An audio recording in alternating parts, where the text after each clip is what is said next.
Open Table, Love Without Borders. This is a story about two families from very different communities who are unexpectedly seated together at a village feast. An engaged couple helps everyone see that the discomfort between them is not caused by difference itself, but by the judgments they have inherited and never questioned. Every spring, the village of San Aurelio held one enormous feast. Long tables crossed the town square. Everyone brought something: bread, beans, fruit, music, stories. But people still tended to sit with their own. Hill families with hill families, river families with river families, old residents with old residents, newcomers with newcomers. Nobody called it separation. They called it habit. That year, a storm blew half the place cards from the tables just before dinner. When everyone finally sat down, two families found themselves facing each other. On one side sat Rosa and Miguel Calderon with their relatives from the southern hills. Across from them sat Evelyn and Thomas Bennett, whose family had lived near the northern river for generations. The families knew of each other, mostly through stories. "They think they own the village," Rosa had once heard. "They never respect our ways," Thomas had been told. Then Lucia Calderon and Daniel Bennett arrived holding hands. "We have something to tell you," Lucia said. Daniel smiled nervously. "We're getting married." Silence. Someone dropped a spoon. Rosa stared at Lucia. Thomas stared at Daniel. Miguel reached for water. Evelyn whispered, "Well." Lucia sat down. "We thought dinner might be a good place to begin." Thomas frowned. "Begin what?" "Seeing what this brings up."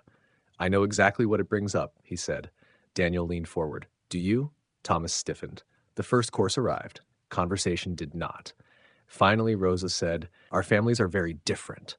Evelyn nodded quickly. "Yes, very." Lucia looked around the table. "Different how?" People began listing things: traditions, food, neighborhoods, accents, religion, politics, history. Daniel listened. "Those are descriptions," he said. "Which one tells you who I am?" Nobody answered.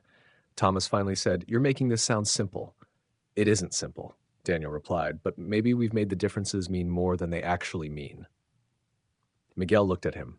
"You think our concerns are imaginary?" "No, I think the concerns are revealing something." "What?"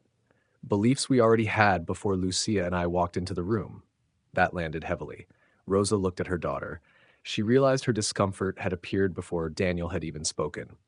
Thomas noticed the same thing. The couple had not created the fear. They had exposed it. Dinner continued. Slowly, awkwardly. Then a platter slipped from a server's hands. Miguel and Thomas both reached out at the same moment and caught it.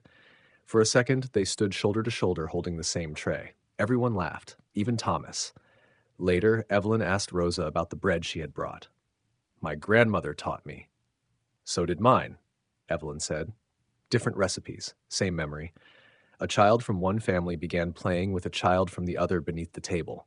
Neither had been told they were supposed to be uncomfortable. Lucia noticed. "Interesting," she said. Thomas followed her gaze. "The children don't know the history. Maybe they haven't learned the boundaries yet."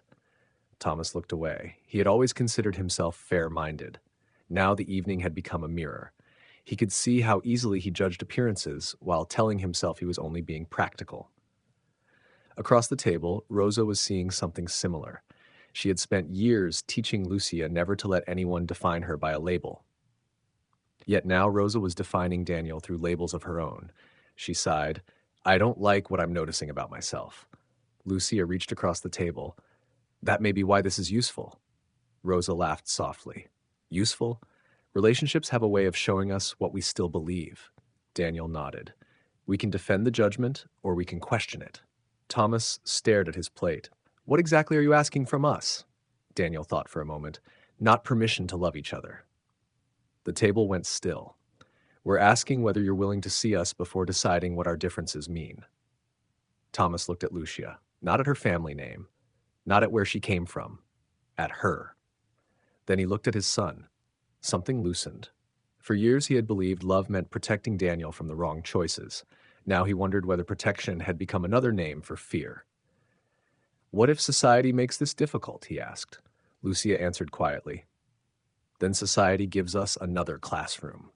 A few people smiled. By dessert, nobody had solved generations of division. There were still disagreements. There were still histories that mattered. Seeing beyond labels did not require pretending differences did not exist. It meant refusing to let difference become a verdict on worth. Thomas stood. Everyone looked up. I thought tonight was about whether I could approve of this marriage. Daniel waited. Thomas shook his head. I think it was about whether I was willing to see differently. He raised his glass. To Lucia and Daniel. Rosa stood beside him, and to finding out how many walls were only beliefs we never examined. Glasses rose around the table. The children cheered without understanding why. Years later, San Aurelio changed the spring feast. There were no assigned sections, no neighborhood tables, no family corners, only one enormous table winding through the square. At its entrance hung a sign, "Come as you are, leave your labels loose." And whenever someone asked why the table had no divisions, the villagers told the story of the storm that scattered the place cards. But those who had been there knew the deeper truth. The miracle was not that two families sat together. The miracle was that, for a moment, they stopped asking, "How are we different?" and began asking, "Can I see the person before the label?" Because judgment had built the borders. Love had never recognized them. May we sing, rest, and dance our way home together.